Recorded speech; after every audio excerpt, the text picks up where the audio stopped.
have now reached the intersection where ideas, beliefs, and perspectives collide. So be free to be you. It's the Crossroads Podcast with your hosts, author, speaker, and transformational strategist, Barzini, and entrepreneur, empowerment coach, and tech diva, Dre Renee.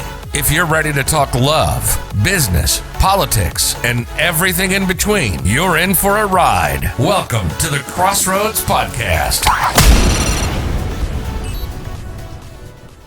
Yo, what's going on, everybody? It's your man, Hunter Grant, your personal agent for change, making life easy, Barzini. And I'm fempreneur extraordinaire and tech diva all day, Dre Renee. And this is the Crossroads, where there's only one rule: be free to be you. So y'all, we got an interesting show today. It's gonna be a great show today. We have some special guests. We have a couple. We have the Addisons, Marcus and Taylor, a married couple who met online through an online dating app.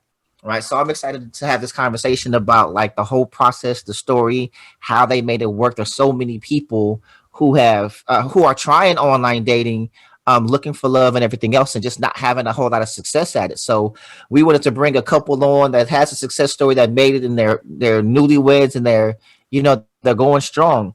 So the name of this episode is He Who Swipes Right.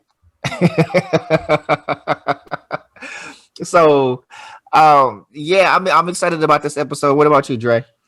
Absolutely excited. Can't wait to hear their stories. I know, I had a short stint in online dating, so I would love to hear what their experience was. And those of you who are watching, go ahead and leave your comments down below and let us know what your experiences have been in online dating, if it sucked, or maybe you're just like the Addisons and you've made it all the way down the aisle. We want to hear both perspectives and everything in between. So everybody, I want you guys to welcome our very, very special guests, Mr. and Mrs. Marcus and Taylor Addison, to the show.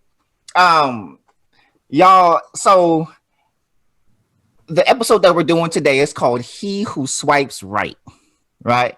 And so for everybody, we have them on the show today because with the whole influx of online dating, and we have a lot of people who are dating online and everything. They actually met online on a dating app. And so I've heard so many stories, disaster stories. People don't do this, people don't do that, or whatever. So we have a couple that got it right. That are stuck in online dating for like decades. Right. And I'll be honest, I've gotten on there in recent months, and I've got my stories, but but what we're gonna do before we even is that what we're gonna do today? I would like to hear them. I'm interested. Maybe we'll have a show. About my online dating experiences. Yeah. But for now, we're gonna get things started off with a toast. Everybody had poured them a beverage. So I have a philosophy: I do not drink with people that I cannot toast with, and I always toast to the same thing, which is health and wealth.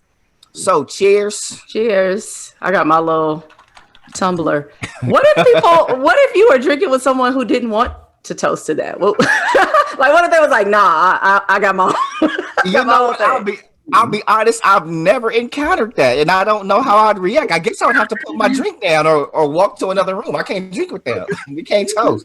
Yeah, like I'm gonna be mad. Now I gotta be sober. Like or if I'm pouring, like they don't get you ain't toasting, you don't get no drink. You don't get no drink. So all right, you know what? Let's jump right into it. So, what app did you meet on? Bumble. Yeah, we met on Bumble. So we know what that means. Okay, so you guys, for everyone who doesn't know about Bumble, the Bumble app, it's required for the woman to speak first, right? Come on, women. All the ladies independent, throw your hands up, Batman. I love it. All right, so that means Taylor slid in the DMs, y'all. That's what that means. Okay. All right. Like that. I like it. All right, so y'all tell us the story. Okay, my first question: who swiped first? Because y'all both had to match each other, so that means y'all both swiped. Who swiped first? Who swiped right first? No mystery, just right. Too. Look. Hey. So good. I'm gonna have to change the name of the episode to "She Who Swipes Right," huh? It's because of the Bumble format. No. So tell me about that because I've never even heard of Bumble. So what is the? So I liked Bumble because the woman has to make the initial contact, and that was better to me because I'm not dealing with people in my inbox and DMs that I don't really want to be conversating with. I get to decide who I want to converse with and things. So that's why the app was appealing to me. Okay. For me, one of my old coworkers put me on to it. He's like, bro, if you tired of Tinder and the tenderonis that like to get around. Not tenderonis. Tenderonis, yes. That like to get around, then you need to try Bumble. It's more sophisticated. It has the more, career-focused women who are serious. I mean, word up. We'll get into that. So I gave it a try. And this was actually my second go round when I met her, but I made a more conscious effort to okay, I'm going to seriously date. I'm going to stop playing, stop getting on these apps just to waste my time and see who's going to give me time. You know what I mean? Mm-hmm. So this was your second go round with online dating or with Bumble specifically? Bumble specifically. Got you. Okay. On and off for a few years, I think. And so, yeah. Okay. So so both of you answer me this question. Walk me through your experiences before meeting each other. Like, what were you running into? What was going on? And Marcus, you said you were off and on. So I want to hear what was making you go off. So whoever wants to go first, let us know, what was the experience before that? So prior to meeting Taylor, again, I had been on the online scene for a while. Just to go way back, I was in a long-term relationship for 6 years. But I was very, very young. I had to be 19, something like that. And eventually found out, hey, I don't like this person like that. Oh. So, had to just. Hope she's not listening. She's good. She got what? Listen. Just hurt feelings. Listen, you saw me have to take a sip to that one because, brother, I've been there. So, we parted ways. And after that, I was introduced to online dating because my thing was I just didn't meet a whole lot of women like that out and about and where I went. I wasn't a huge club hopper. That wasn't my thing anyway. So, yeah, man, I can't tell you how many online dates I've been on. Yikes. I've been on a lot. I've met some interesting people online. And so did end up getting into another relationship with somebody else that I met online from Tinder. That relationship lasted every bit of 7 months, and then it was over. And then I just got into a funk. I was like, man, look, we just meet who I meet. I'm going to swipe who I swipe. We're going to do our thing. Had an entanglement with one of the women that I met. And that really just kind of woke me up at that point. And so I just took a break from dating in general. So when you say woke you up, what do you kind of unpack that for me? So kind of met this girl off of a whim. I like it. Met this girl off of a whim online. And online, you can make yourself look any type of way online. You can listen Erykah Badu, and for me, any type of earth vibey chick, that is, they got me. So there was this woman I ran across who looked at the time, she looked like Jill Scott. And I was like, oh, she's back. Listen, I don't know if Jill Scott will ever see this, but if you do, Jill, look, for years I've been trying to find you. Not shoot your shot. Listen. I'm gonna turn this into the dating app, and I'm gonna meet Jill Scott. Then we gonna go on a date. All right. Tell me meet you on Bumble. I don't really do celebrity crushes, but I'll fight somebody over Jill. All right, let's go. I saw her, man, and I was just like, okay, she's cool. Had like a little shaved head deal going, and I was like, okay, that's not bad. But I met her. She had on this like Pepe Le Pew-esque wig that went down her back. And I said, okay, all right. Well, you know. Bless you. Wait, listen, we are not going to continue and act like you didn't say what you just said. I said what I said. He said Pepe Le Pew. We need to acknowledge that. White stripe. It was just long, but it didn't have a white stripe. But I was like, black woman have the freedom to change your hair up any type of way. As we go along, y'all are going to see that I'm very, very open to whatever. Right. So it didn't even deter me. So at that point, I was just like, okay, let's just roll with the punches. And so we talked for a little while. I was quickly finding that I really didn't like this woman like that. Mm-hmm. But I have a hard time. I really have a hard time, like, just like, hey, nah, we good. Let's just kind of keep it pushing. Mm-hmm. So I had something going on with the job. I worked at a studio, and we have this event every year where we help put on for independent artists. And so she was asking me what I was doing that night because her birthday was that night. I told her, I'm busy. I got something going on. I can't make it. I didn't tell her where it was. I didn't tell her the name of the event.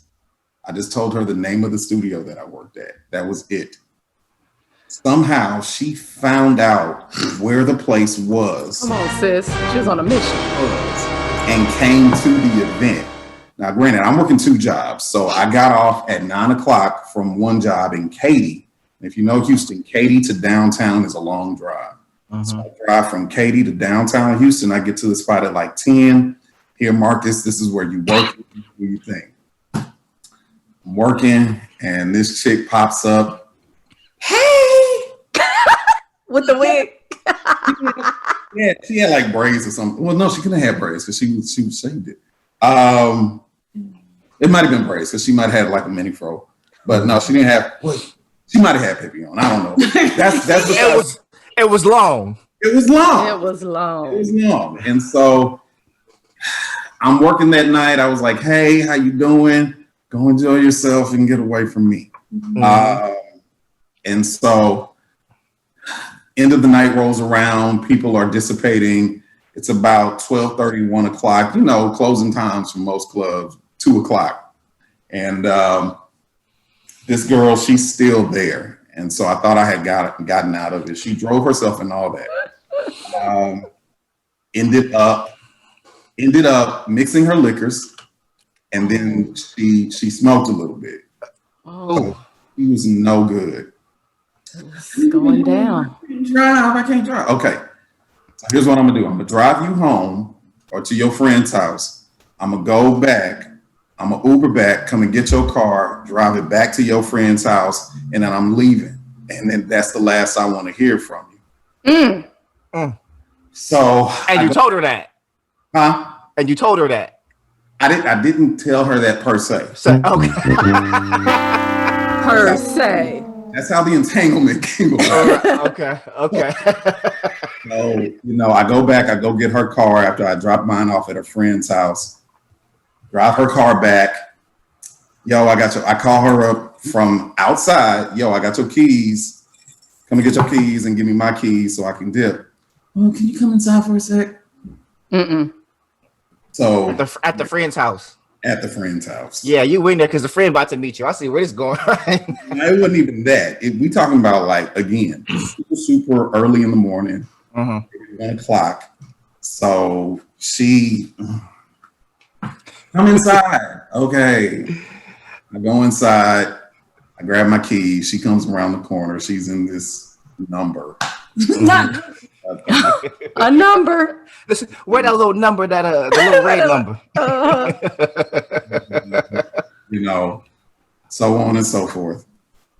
And after that, I have this thing where if I feel convicted about something immediately, I can't sit on it for too long. So with the girl and told her, look, yo, we can't, that was just, I'm sorry, but I ain't trying to go down that route. Like, I met with her face to face and we did it. So I had to sit down and go through the atypical you ain't shit for about a good 45 minutes. And that was about it. And after that, that's my standard. Yeah. And I mean, that's just, as a man, that's just something that you got to eat. If you're going to go and tell this woman after you went there with her that, hey, I ain't trying to get with you like that anymore, I think you got to sit there and take that. That's it. So, you know, after that, that really kind of just woke me up and it was like, bro, you need to relax, like straight up. So after that, I took a hiatus from dating for about 6-7 months and got back on at some point in time, and met her. But that's, yeah. Right. Okay. So, all right, Mrs. Addison, what was your experiences before seeing that picture of Marcus pop up and the glow of God around his face? Oh, and you swipe and you slow motion swipe all the way right, like, No, that's not how it happened. I just imagine it happening that way. My experiences, I've heard all my life that I'm old soul, that I don't like my age. I just seem like you've been here before, all of that. And my biggest frustration with dating before Marcus was the maturity level. The guys that I was entertaining, while we'll be, you know, cool and vibing on certain things, the core of them was just like underdeveloped compared to like where I was. And that posed a lot of issue from like do. So like my very first boyfriend, while we were like friends 5 years before we even started dating, and like while we like loved and cared about each other at the time, what you think is love? I knew that I was way more mature than he was. And one thing about me, I do have things I struggle with, but I would say one of my biggest strengths is I'm very like self-disciplined, and I don't need instant gratification to like continue to like see something through. And I think that was like my biggest like annoyance with the guys that I was dating, because they wanted instant gratification with, you know, us dating and stuff, and I wasn't there. And so we didn't, every relationship I had, it started great. Everybody thought that, you know, we were going to be cool, we were going to be rocking. And then after a while, it's like, like what's on your mind ain't really on my mind. And the reason why you got into this is not the same reason why I got into this. And so I kind of dealt with that a lot. And I also got friend zoned a lot because of, not because I'm not attractive, but because of how mature I was compared to my counterparts. And they're like, hey, you know, I respect you too much to play with you, so we just gonna be friends. Like I've had that conversation way more than like I could even count. Like seriously, it's happened so many different times. So as a result, I have a lot of guy friends. And because of that, I've had some great behind the curtain footage of what go down after people. That curtain? What'd I tell you, Jason? Look, Crimson curtain. Look, after they slide in the DMs, and what happens after they clap their cheeks, what they thinking about and what they talking about. And so that also put me on high alert with dudes. Because I know how y'all talk. I know what y'all think about. The sleepy voice when somebody calls. Hey, listen, first of all, you saying a little, look, hey. I didn't say who. You the one reacted. No, because you a second ago, you was like, I told you, I said the Crimson Curtain. A hit dog gonna holler, Buzzy, is all I'm saying. Well, I'm hollering, damn it. That's what we listen. That's one of my things. The sleepy voice. Hello. And we be in a full laugh like this, right? The phone ring and his voice completely changed. And I'm looking like, you must not want to talk to whoever that is. Yeah, no, because she'll be there and we're like watching movies or having taco night or something like that. And somebody will call, it'll be somebody I don't want to talk to. And I hit him, I'm like, shut on. You gotta clear your throat, really. And it's like, it's half voice, half whisper. It's, hello. Oh, you sleep? Yeah. That was the craziest thing I ever witnessed. I'm looking like, listen. Years of practice, you got to perfect it. It's like you can't do too much whisper because then they think something's up, but it can't be too much voice because then they know it's like it's got to be right in between. Hello. Yeah. But basically, that was my experience, seriously, in a nutshell before I did. Mm-hmm. Okay. So now take us through what it was like to actually encounter each other on the app. Those goes. So you go first. I didn't know what that was. Okay. I was like, oh, they got signals. That's cute. Didn't know. So after my hiatus, my whole thing was, okay, I'm going to go back into this thing. If I am going to go back into this thing, I'm going to be legit. I'm not going to waste anybody's time. I'm not trying to ghost anybody, anything like that.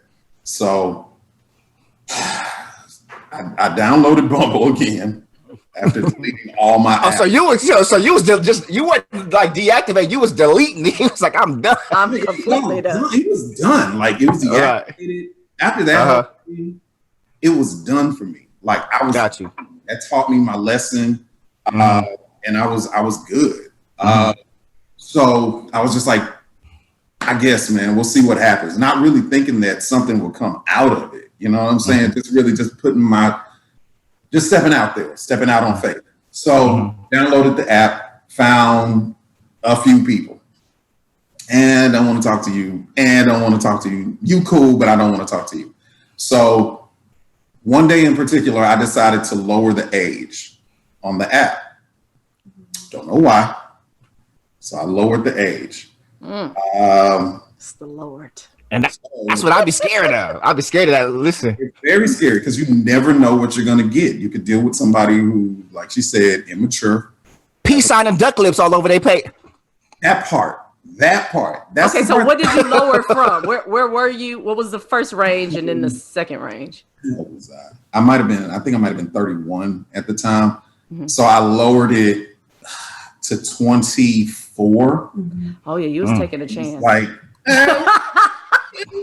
because I didn't know. And I honestly thought I was gonna raise it back up. So and I'm telling on myself. So with Bumble, they have options where you can buy premium service or standard. So I was like, I'm not gonna waste my time, and I kind of want to see what this premium service is about. So I downloaded. I got premium.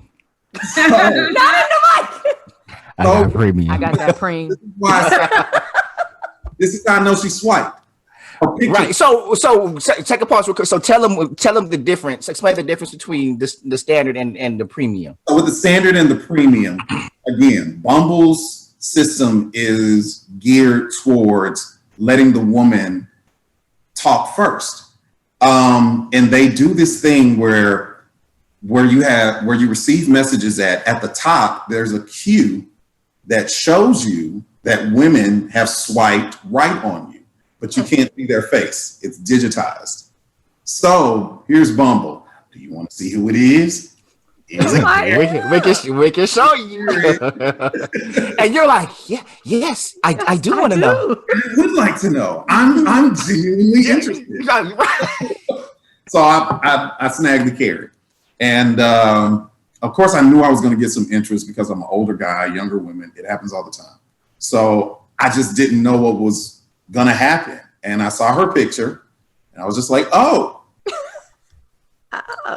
she's pretty. Okay. She's pretty. So I looked at her profile, everything standard, nothing crazy, nothing stupid. I'm about to go out to the club on Saturday night. That wasn't her thing. Wait a minute. All her pictures like this from this angle. My Lord. I think it was only like one picture she had up. Coincidentally. Oh wow. Okay. Yeah. It was only the one. Yeah. And so I was just like, this is a really nice picture. Mm-hmm. Really pretty girl. And I was about to swipe right on her, but I don't know. Something happened. I was just like, I don't want to do this. I don't want to talk to somebody that young. So I At raised the time, I was 24. She was 24. So I raised the age back up. So coincidentally, I had to talk to my same homie that day and take her back to San Antonio to be with her husband and all that stuff. She needed a ride. Her mom was down here sick, all that. So took her back to San Antonio and was talking about, yo, I'm on Bumble again. I'm dating, da-da-da-da-da. What do you think about me dating somebody that young? Honestly, Marcus, if it's meant for you, it's meant for you. Like, literally, if you want to give it a shot, just give it a shot. So I gave it a shot. And I lowered the age back down, and I just looked for this one girl. And everybody else who was in the queue, I was just like, whatever. And I just swiped right on her. And just immediately off the first conversation, I was just like, yo. Wait. You lowered the age specifically to find her. That's all. Hey. And you swiped left until you got back to it because they do recycle. Correct. Because I wanted to find that person. So wonderful. I swiped right on her.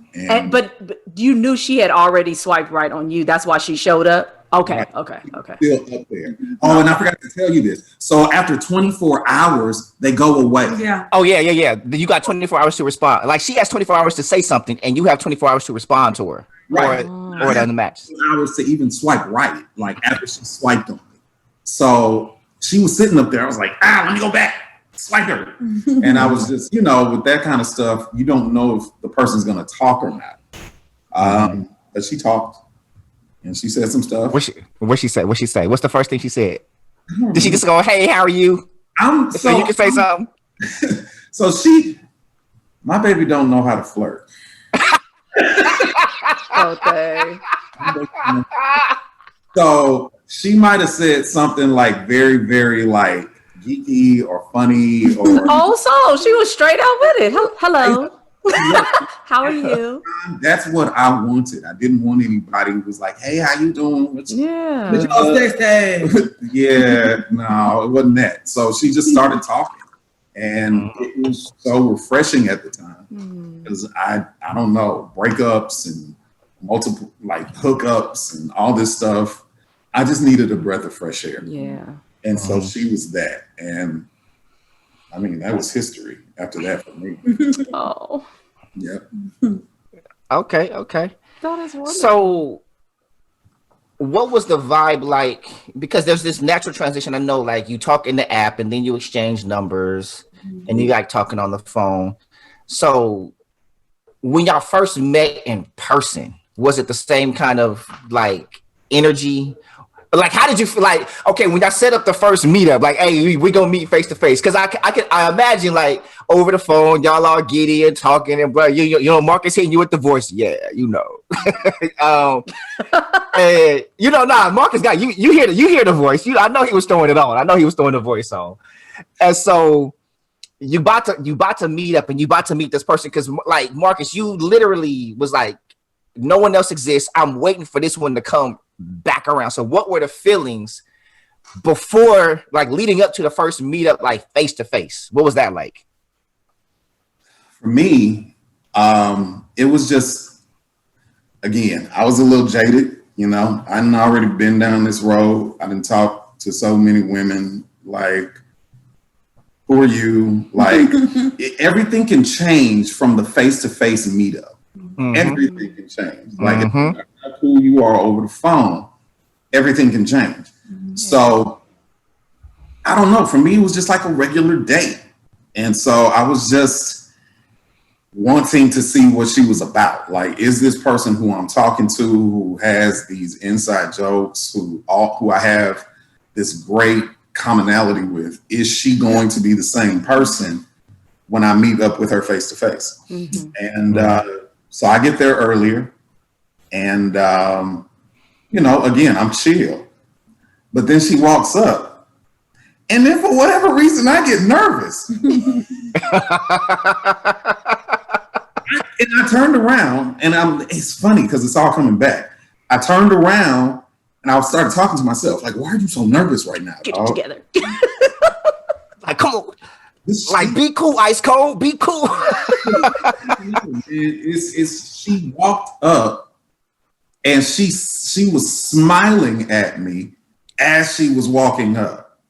Oh. Which, like, who are you? Nobody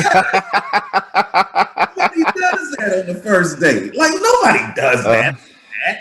She's giving me all this smile, and it's like. But let me tell you why. I can share.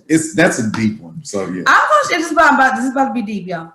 So the question was, how was the first initial meetup? So I'll tell you, for myself. Okay. So the first time we talked on the phone, we talked for 4 hours. I know because I took a screenshot and sent it to my best friend. Hey, girl, we talked for 4 hours. And just found out, talked about, we both were, found out we native Houstonians and what church did you go to growing up and things like that. Well, so before I officially dated him and we went on that first initial date, like I told y'all, I was fed up with the guys and like their focus, and I was very marriage minded. And so anybody that knows me personally knows that I'm serious about my faith in God and my walk. And so one thing. So wait, real quick. Yes. Did you actually go on like a lot of dates before meeting Marcus, or it was like not like? So okay. This is about to take a deep turn. Mm-hmm. So I after my last breakup, way before I met him, like literally almost like 2 years, because remember we both was dating around the same time we found out. Yeah. Okay, we're gonna tell y'all that story anyway. But anyway, after that last breakup I had, I prayed a very radical prayer. I said, Lord, I want you to hide me. I don't want nobody to see me but my husband, because I'm tired of these Negroes. And she probably didn't say Negroes. I didn't, because I talk to God how I talk to you. Know your heart, yes, girl. Listen, hey, this ain't a kids ain't watching this. Listen, say it. God knows. Hey, it's niggas. So he did that. And there was many days that I regretted that prayer, because you go out with your friends, everybody look cute. I'm talking about no action, no play, nothing. And I'm a nice looking specimen. But when I tell you I wouldn't get nothing, nobody, they would just walk right clean past me. I'm like, oh. But anyway, so before we went on our first date, I had just left this Connect group that I joined. It was called Ladies in Waiting. And they had a very practical approach to dating. It was biblically sound, but it was practical. It wasn't like religious, like, thus saith the Lord. It was more so like practical advice. And one thing they shared was, hey, have you ever prayed before a first date? And it was like so like low level, but it was like, no, I never actually prayed before a first date. I usually get the food and I pray for the food after I get the food. Right. Well, I've never prayed. But so I need people to digest what you just said. Yeah. Like, and I know you smiling when you say it, but that was like a very profound insight. Like, I get the food and then I pray for the food. Like, like that's a damn moment. Like, really.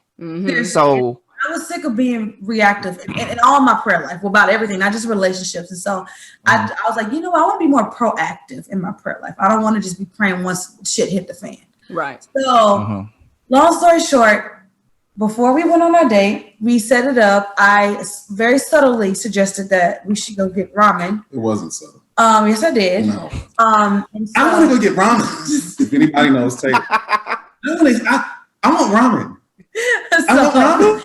Before now it's story time, y'all. So before the date, I prayed a prayer. Again, I said, Lord, I like this little Marcus fella. He's nice.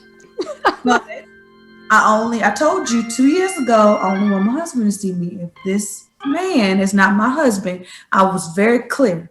I said, don't let the date happen. Let something happen so the date can't happen because I don't even want to see him and I don't want him seeing me. I ain't got time. So Marcus occurred 2 years from the prayer. Y'all hear that? Y'all hear that? Patience. Yes. Patience, y'all. Patience. So, fast forward the day of. Okay, the date was set for like 7 or 7:30. Y'all, the forecast for Houston. And now, if anybody know anything about Houston, this hurricane county. Okay, it was raining. Cats, dogs, pigs, everything. Okay, and I was like, "Yo, I think." The date may get canceled. This is the Lord, you know. I'm not so much. Family for a second. Wait, right? We're not gonna talk about that. Yes, anyway, we need to talk about. I gotta tell my story. So anyway, the only people who knew I prayed that specific prayer was my best friend. Oh my gosh. Mm-hmm. And the date again set for 7. It's going on 5. It's still raining like crazy. Mm-hmm. So I text my best friend, "Oh my God, girl, it's raining. I think he may have to cancel. You know what that means?" She's like, "Just give it some time. Let's just see." Forecast at 100% whole day. Somehow magically around 6:15ish, rain stops. Completely stops. So I was like, won't he do it? Won't he will. So I'm not hold on, let's take a quick pause real quick. Just right here. Yes. Praise break. Yes. Seriously. So I got up, I got myself together, because I had some place to go. And I was praying when I got there, I would see somebody that I know. So I got there, and that's why I was smiling, because I'm like, "You my husband, you don't even know you my husband." That's why I was smiling. Because I was in on the joke. He didn't even know. Yeah.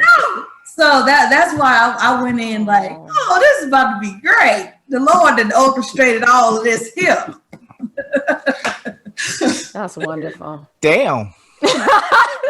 That's really good. I don't think I've ever had.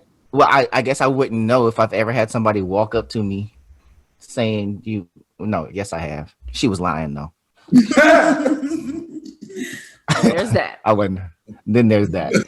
Anyway, Lord told me you my husband. I'm like, why are you telling me? That's so funny. And I didn't share that with him. When did I share that with you? The night of the wedding. I was gonna say, I think you probably were married, huh? The night he proposed is when I was in that story. Yeah. That's and I really think that's super important. Mm-hmm. Like letting it manifest. Mm-hmm. Because so Marcus, did you ever have a feeling like, hey, or when did you feel like this is it? This is her. Like how early on, or how late? For me, I think it was because everything happened so fast. Mm-hmm. I'm typically the type of person that likes to take things slow. Mm-hmm. Like after we meet off of Bumble and have our first date, maybe after a few dates and maybe like 2 months, 3 months in, okay, we're an item, maybe a month in, that's really fast for me. Mm-hmm. From the time that me and Taylor started talking to the point that we decided that we were going to be an item, it had been a week. And that was fast for me. Right. No. That's fast for most. I mean, especially considering like you were off for like 7 months. So like, what was it about Taylor? What shifted in your mindset? Because it was like, and I get why you take because I'm someone who wants to like move things slow too, but it's based off experiences. You know what I mean? Right. And so like, what was it about Taylor that made you say, forget, like everything that I went through doesn't matter. Like this is her. Mm-hmm. And you changed your whole process, you know what I mean? And what you were intentionally doing as far as like waiting, going slow, and like abandon that for her. Man, it was honestly how Taylor handled the relationship and just some things that I saw from her. Taylor, and keep forgetting. Taylor was the youngest woman that I've ever dated. Mm-hmm. I have never dated anybody that young. Yeah, we're 7 years apart. So and I had been burned by so many women, you know, prior to the whole entanglement. And by burned, you mean done wrong. Done wrong. Yeah. That's what I got from it. Don't worry about him. Yeah. Exactly. No, because I just want to clarify for people listening, because they're gonna be like, you got that. I'm sorry. Yeah, I had women that didn't. Right. So, you know, there's some women who will take on a nice guy just to have that guy around and to just listen to them talk. Mm-hmm. And the type of person I am, I have enough female friends. I don't need I'm not trying to find a bunch of female friends and us just congregate all the time and have a little powwow and sit and drink some Starbucks all the time. No, I want someone who not only will I listen to them, but they'll listen to me too. As a man, it's really, really tough to be open and to be vulnerable. And so let's kind of go into that part. Why do you think that is? Because this is a conversation that I have often about safe spaces, right? Right. And so the setup to that is there's this ongoing conversation. It's usually we hear about dating from the woman's perspective and why it's so hard and dudes this, and typically we hear men don't know how to communicate. And so the explanation that I give to women is that, and you can tell me if you agree with this, because every time I say this, like, oh, well, not every man thinks that way. I say I'm the guy that's telling what's going on in the barbershop. Right, because men typically won't express themselves until they get to the barbershop, because the sentiment is like women won't hear us, right? Okay. And so I always explain to them, communication is to men what sex is to women, right? And it's like when men are complaining that a woman won't do the things that he wants her to do sexually, it's because you haven't made her feel safe and comfortable and establish trust. You know what I mean? She needs to know that, hey, if I do these things with you, you're not sharing it with everybody. You're not going to like walk out and leave me afterwards. You're not going to hold this over my head. Like, we're keeping this sacred between us, right? And so it's the same with communication from men. Like, hey, if I share these things with you, if I share what I feel and what I truly think and my experiences, you're not going to use these against me, because a woman's mouth is the equivalent to a man's fist.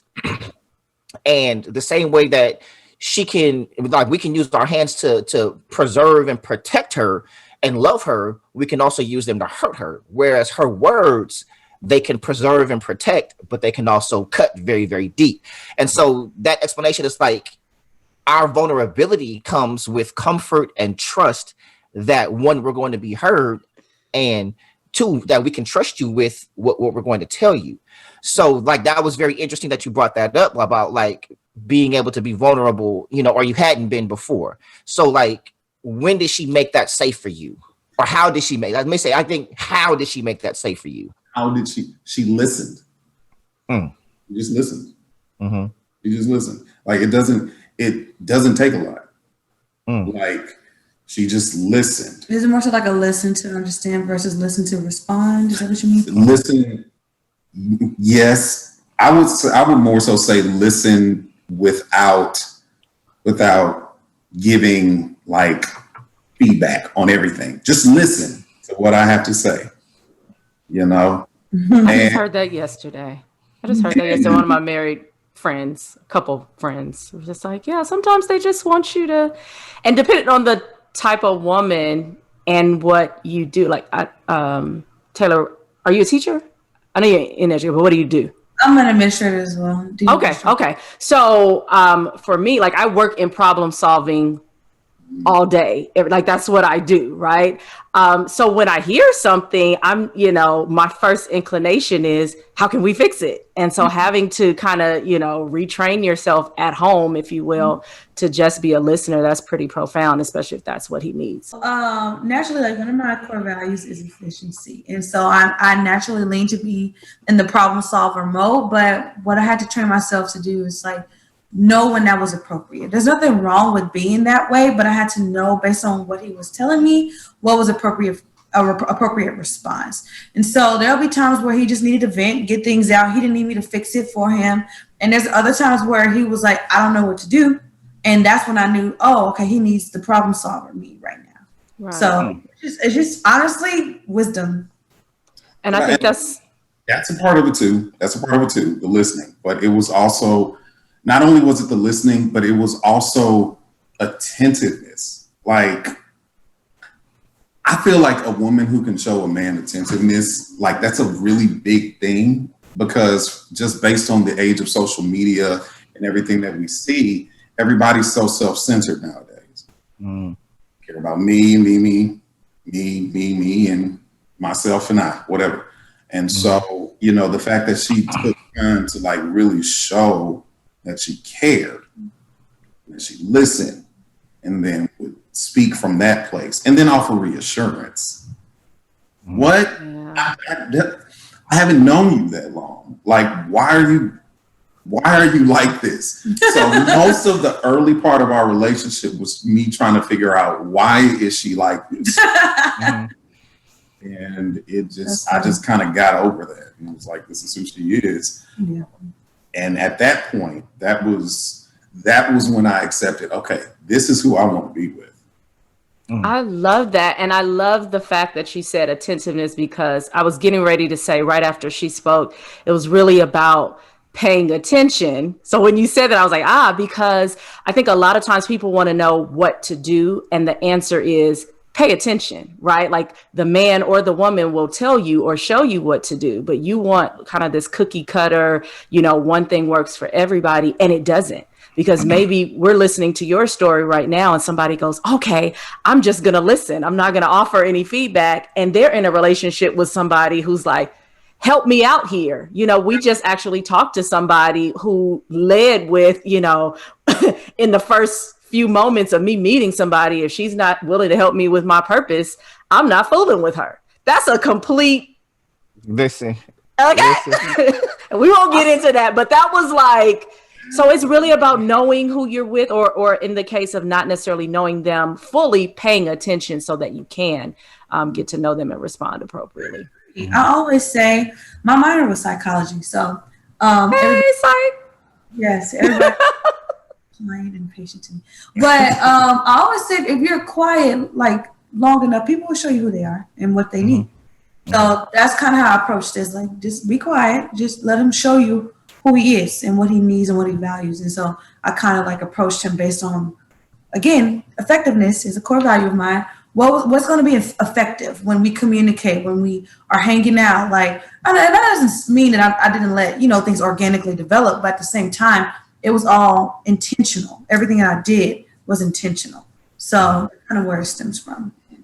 And it worked. Because he was like, what is happening over here? So Taylor, let me ask you this. When you say you were intentional, were you intentional in a general sense, or intentional based on specifics about him? Like what you had learned from him.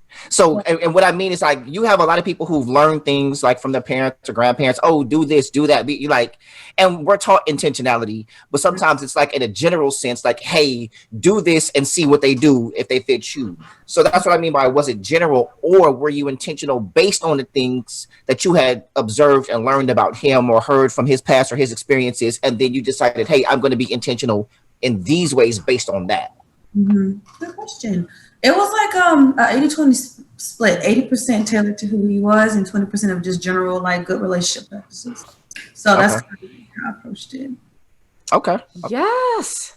Tailor-made by Taylor. So when we had our pre-production meeting, there was something interesting about your relationship that came out. And it's often talked about, seldom practiced, right?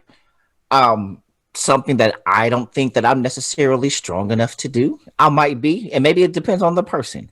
However, you guys waited, right? The relationship was not consummated until marriage. You waited until marriage. And hats off if I didn't have my headphones on. So yeah, symbolic hats off.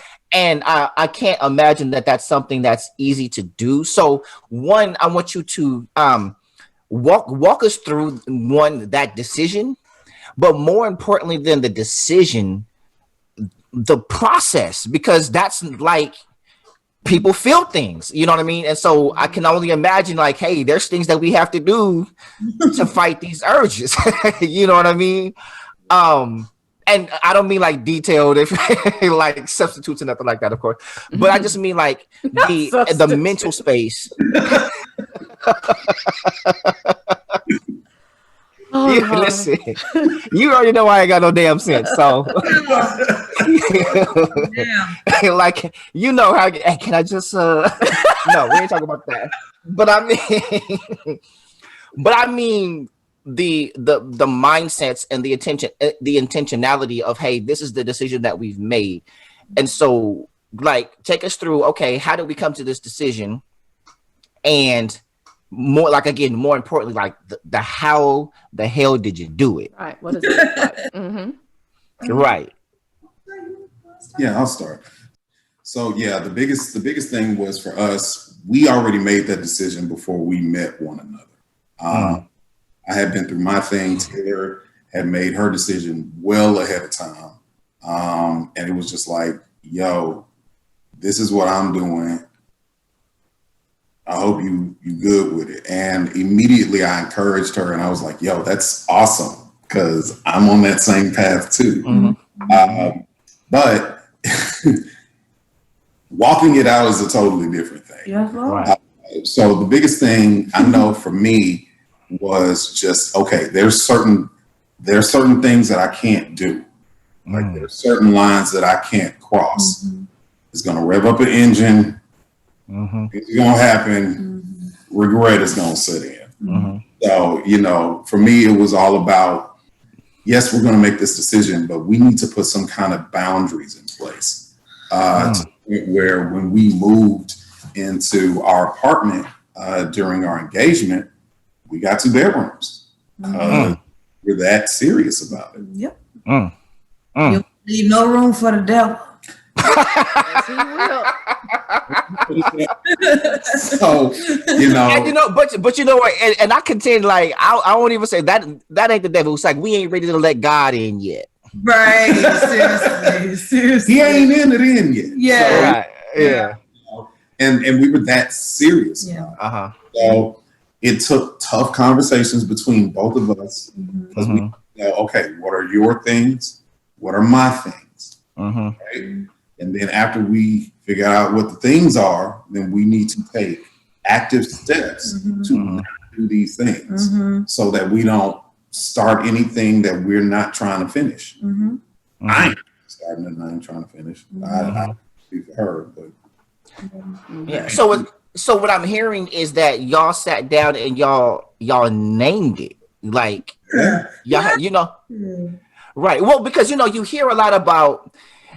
It's crazy because even older people, you know what I mean? It's like, oh, well, you should just know. Like, that's common sense. Like, we throw stuff out there, and we're in this world of dating with this expectation that people should just know. Like, there's this template of thought that everyone should just have on some objective type scale, rather than dealing with people on an individual basis. Because you both had your general thought processes based on your separate experiences, but still come together. Like when you said, like, hey, it was 80-20, like my intentionality was 20% general, but it was 80% individualized to him. And so when you guys were talking about your triggers, everyone's trigger isn't the same. And so I think some people kind of like say, hey, we're just not going to do it. But it sounds like you guys discussed like the logistics of what we're going to do. So kind of like walk me through, like, not necessarily the specifics of the conversation, but like,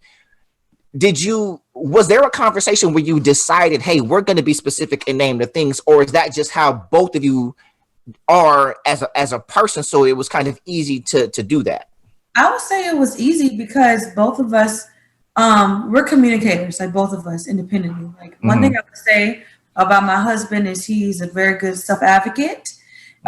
He don't like something, you'll know it. And it's not like he is rude about it, but he's not going to ever just like suffer in silence. He's going to definitely make himself like in his, his disagreements and things like that known. And I'm similar.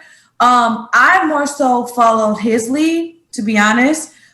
He was the one that really truly was like, hey, like, cause I guess as a woman and you have all these different things and hey, you don't want to be too much this or too little that or whatever. All these things.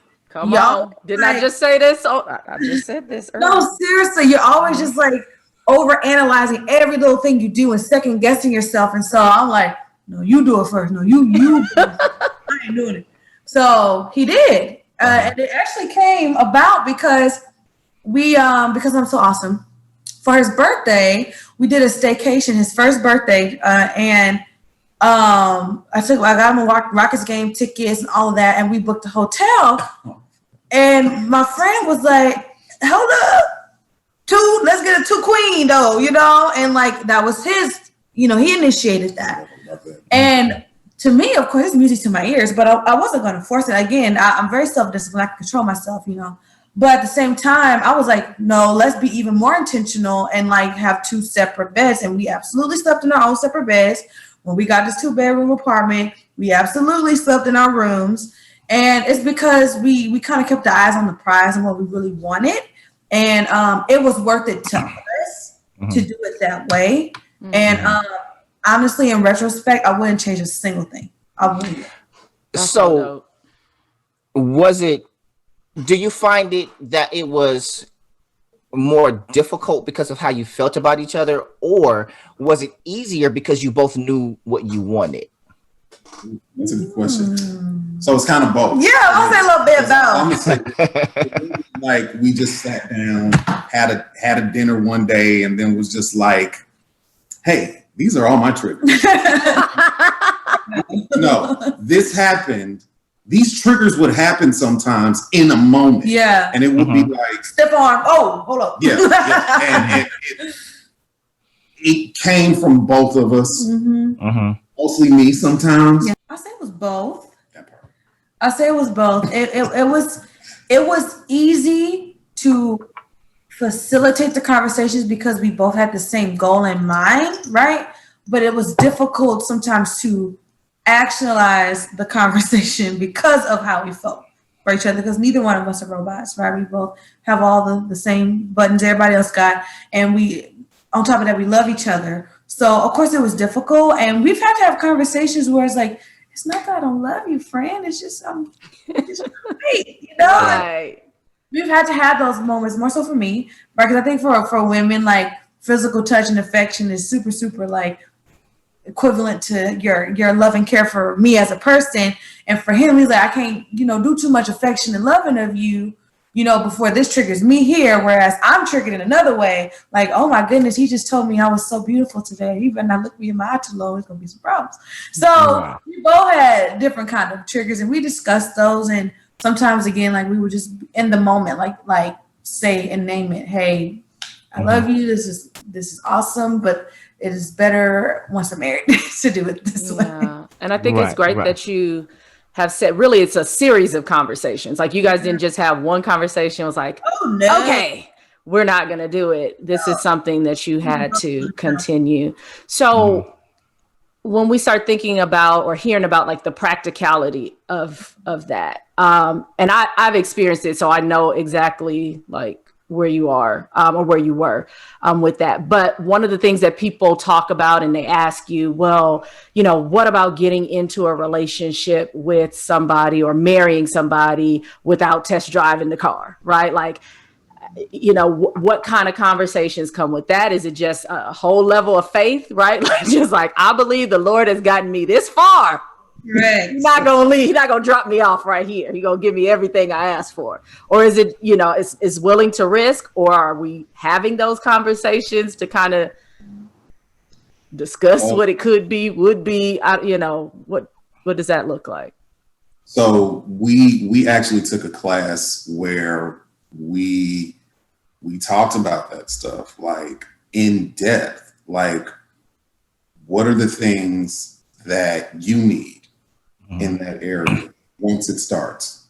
What are the things that I need in that area once it starts? To me, most of the action of sex is about a feeling, you know, and a lot of people don't want to have that discussion, but in a moment you might be feeling something. You could be feeling lust, you could be feeling love, but those feelings help facilitate that and gear towards that. The biggest thing that we took from that whole conversation was that it's going to require patience. It's going to require love. It's going to require time, because it's not going to be perfect immediately. And if it's not, then we got to sit down and have a conversation about it. It may not necessarily be your performance. It may be some aspect of a loving touch that was missing, or just saying something, or just being, like Taylor says, an advocate of what you need in the moment. And really, that was kind of a by faith thing, because neither one of us had that conversation before. And so I think eventually, once we had that conversation, it made the transition into that a little bit more easier as the days were approaching. And I think for me, I try my best to be practical in everything that I approach. And I'm just like, are you going to divorce him because it's not initially good? Like, come on. Like, let's be real. Are you going to do X, Y, and Z because you don't like his size initially or something like that? Like, that's just so stupid to me, and it's child's play and it's childish.